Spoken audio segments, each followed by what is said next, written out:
Bitcoin could be the new currency for global trade. Citibank says, of course, that's Dorian Nakamoto. We often have an image of him hanging here. And this is the much talked about report out of Citibank that many academic economists were very upset with. But basically what Citibank is saying, and they're one of the biggest recipients of bailouts in American history and part of this financial system whereby, China's eating their lunch and payment system because the likes of Citibank never bothered to get out of bed. They wouldn't get out of bed for $10,000. They can't be bothered to come up with any innovations. Well, they, in a report entitled Bitcoin at the Tipping Point, it charts the evolution of Bitcoin from a form of payment to its current status as the store of value. The authors forecast that Bitcoin's core properties, combined with its global reach and neutrality, could see it morph into the currency of choice for international trade in around 7 years. It's happening right now because the transaction is the settlement. So you don't need Citibank. It obviates Citibank.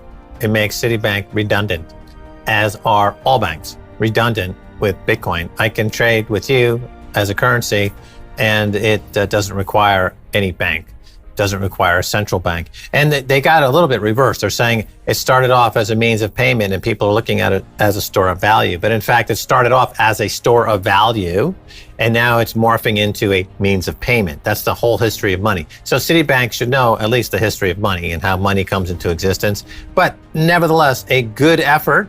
And I applaud them for at least recognizing that they're about to go out of business. But being involved in Bitcoin early in those days, there were many participants who thought it was like, we're going to compete with PayPal. We're going to compete with Visa. It's going to be a settlement. It's going to be used as a means of exchange like that. As you point out, it was actually always a store of value. And in fact, they point out the perceptions. They say perceptions about what makes Bitcoin important continue to evolve and create new opportunities while increasing its perception towards becoming mainstream. It's becoming more mainstream because people's perceptions, i.e. the thing that the Fed, Jerome Powell, is always trying to manage, perceptions, right? That's what Fed speak is all about. They go out there to speak to the market and say, don't worry, we're going to take care of inflation. Don't worry, we're not printing too much money. You might perceive it if you look over there, like at the food costs, like you might perceive it as a bad situation. But listen to me, I'm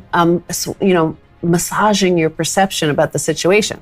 Well, here the situation is being perceived as being a better store of value than the US dollar and perceived by international participants in the global market. Anybody who has anything to sell anywhere on any continent or any country on earth, they're perceiving this as a more neutral, better to use settlements layer. Right, there's $5 trillion a day in Forex market, foreign exchange, and that can be completely replaced with a Bitcoin as the base layer. And we've seen that demonstrated now by sending currency from country to country, starting off in one currency, arriving at the destination in that local currency instantaneously, virtually at no cost. Central bank digital currencies under the bus. They're like, central bank digital currencies, by definition, are central. Therefore, they cannot compete with Bitcoin. So Citibank, again, just threw another industry under the bus. Yeah, I mean, because of course the central bankers are going to look at this threat, the competitor, a better competitor of Bitcoin, and say, well, how do we act like them? How do we, maybe we just form a blockchain. That's all you need, right? That's what it's all about. But no, it's the neutrality and the permissionless nature of it, censorship resistant.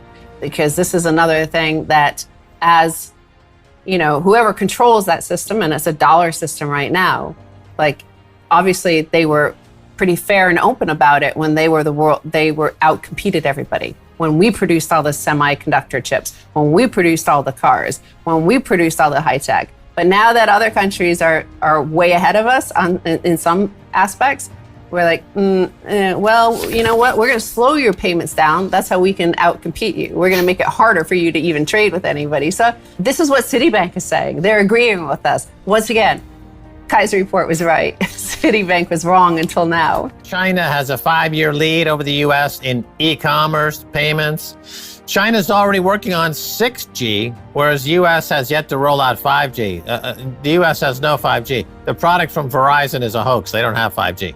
So we borrowed $4 trillion last year, increased the money supply by 25%, it seems like we're, really far behind on technology, and we're borrowing too much money. Chris, I mean, how is this playing in Washington? Are the alarm bells sounding, or are they asleep at the switch? One of the things that China does is they play a long game. They play a 25, 50, 100-year game of chess, while we play checkers all day long on share price fluctuations on a day-to-day basis, quarterly results, 2 to 4 year election cycles, et cetera. And that creates a real problem for us to invest in infrastructure and for us to invest in R&D. They are doing that great. And by the way, if you want to look at case studies, the best ones to look at right now are 1993, when they said they are not going to participate in our GPS, our global positioning satellite system. They were going to create their own. And guess what? They have. In 1997, they said they are not going to participate in the World Wide Web. They wanted to create their own and bifurcate it from the rest of the world. Guess what? They have. They're doing the same thing with 5G and 6G, and they're going to do it with microchips on their 2025 vision. We are getting left behind, and we need to smarten up. One thing about Donald Trump, whether you liked him or hated him, he pulled the fire alarm and said, we need to wake up to this China challenge. Time is running out, and we need to get serious about it. Whether he applied getting serious to it or not is one thing to debate. But what he did do is pull the fire alarm. We need to keep pulling it. We need to implement change now to address this. I noticed that Stan Druckenmiller, very famous money manager, he said he's going very, very short the dollar and long Asia. Okay, so money flows to where the returns are the greatest.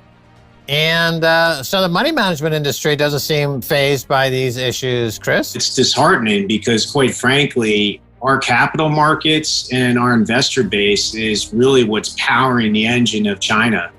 I have no problem with capitalism. In fact, I love capitalism. And I love free markets. And as you and I have discussed both online and offline, I don't even know if we really have capitalism. It's more of a cronyism situation that I think has overtaken our capitalism system. But let's pretend we have capitalism.